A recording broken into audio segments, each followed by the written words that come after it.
Hey there, you're gonna see me in 3, 2, 1, 0. Hey, so before we get started, did you like and subscribe yet? Because I have a lot of great content coming your way. Also, did you listen to the free audiobook that I made for you? It's called I'm Addicted to Asian Guys. The link is down below in the comment section. All right, let's do this. Patrick Shanahan would have fit right in at the Trump White House. This is an article by thecut.com, and this article is by Sarah Jones.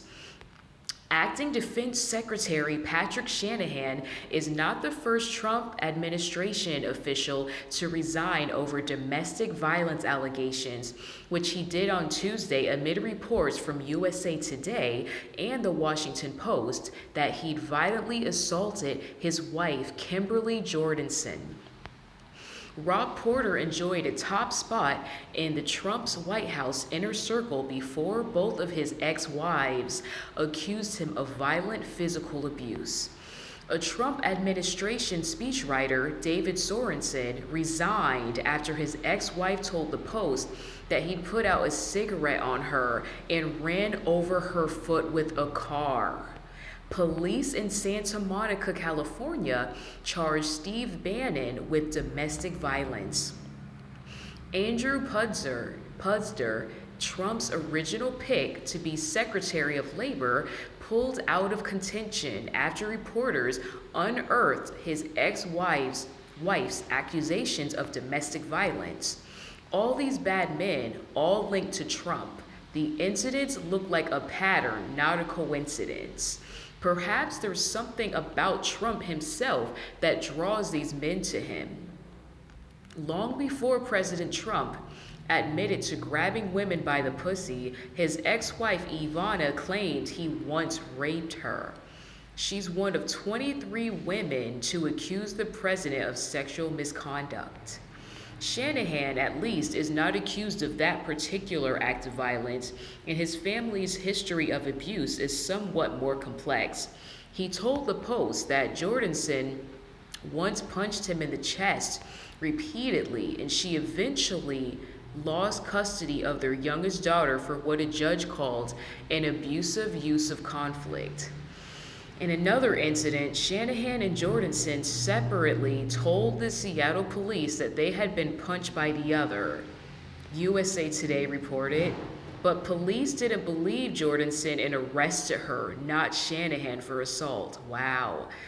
According to USA Today, prosecutors later dropped charges against her, and she still insists that she was telling the truth.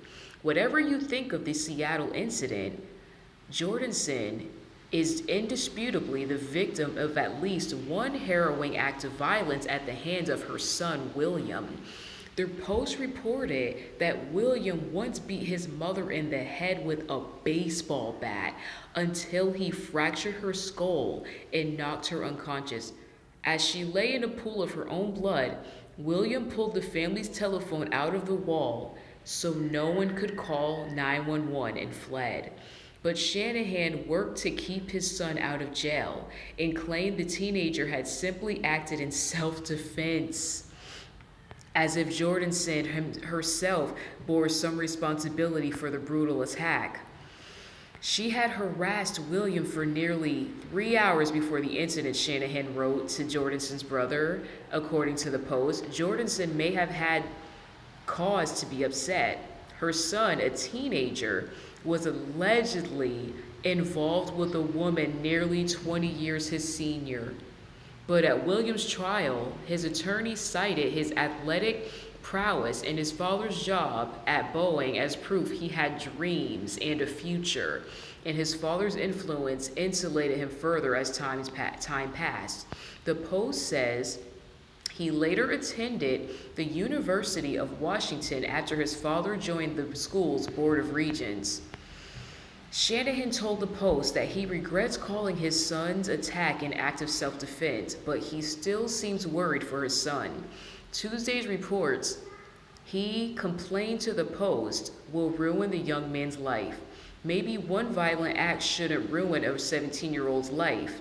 If you believe in any form of restorative justice, The answer to a problem like William Shanahan isn't to lock him away until incarceration breaks him, but to rehabilitate him and provide him the mental health care he evidently requires. But Shanahan Sr.'s involvement in the case make his son's fate look more like impunity than rehabilitation. And that's a common enough story in the Trump administration. Confronted with the issue of domestic violence, the president and the officials who work for him either ignore or downplay its severity. Trump, after Porter and Sorensen resigned, worried publicly about false allegations. This is what Trump said. People's lives are being shattered and destroyed by a mere allegation. Some are true and some are false. Some are old and some are new. There is no recovery for someone falsely accused. Life and career are gone. Is there no such thing any longer as due process? The Department of Justice has even narrowed its definition of domestic abuse, reducing it from a comprehensive understanding that included a wide range of controlling behaviors to only harms that constitute a felony or misdemeanor crime, as Slate reported.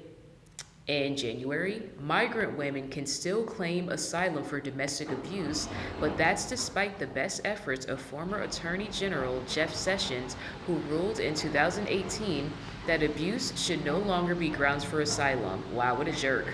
A judge eventually reversed Sessions' ruling. Porter resigned, but his byline reemerged in the Wall Street Journal. Abuse allegations haven't slowed Bannon, and they didn't prevent Trump from becoming president, which reveals a much broader problem. Domestic violence isn't a partisan issue. It is as universal as the prejudice that fuels it. Misogyny is only one of the sins the Trump administration tapped into and then amplified to the world.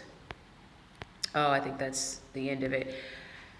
Ooh. Okay, I gotta get back to that boy. You mean to tell me a son was sleeping with a teenage son was sleeping with a woman 20 years older than him. His mother finds out about it. She obviously gets upset because that's probably illegal and it's super inappropriate. So he proceeds to beat his mother with a baseball bat until she became unconscious and was lying in a pool of blood. This sounds like something from a damn horror movie. Let me know in the comment section below what you think about all of this. Like, this is crazy. Honestly, this is really, really crazy. Like, okay, I live in Connecticut, as you probably know, and sadly, in a town called New Canaan, Connecticut, a woman was killed there. I actually used to work in New Canaan. It's a very affluent area. A ton of celebrities live in New Canaan. The guy, I forgot his name, I think it's Brian Williams or something. The guy who lied about being in a helicopter that was attacked during 9/11 time, that huge newscaster, like, you guys know who I'm talking about. He lives in New Canaan. Like, I'm trying to think of the other people. Not to be racist or anything, but there's a bunch of like white celebrities that live there. So I don't really know. I'm not familiar with all of them. But yeah, he's just one celebrity that lives in New Canaan. Anyways, a woman was murdered by her husband in New Canaan a few weeks ago, and they have like 5 kids, I think.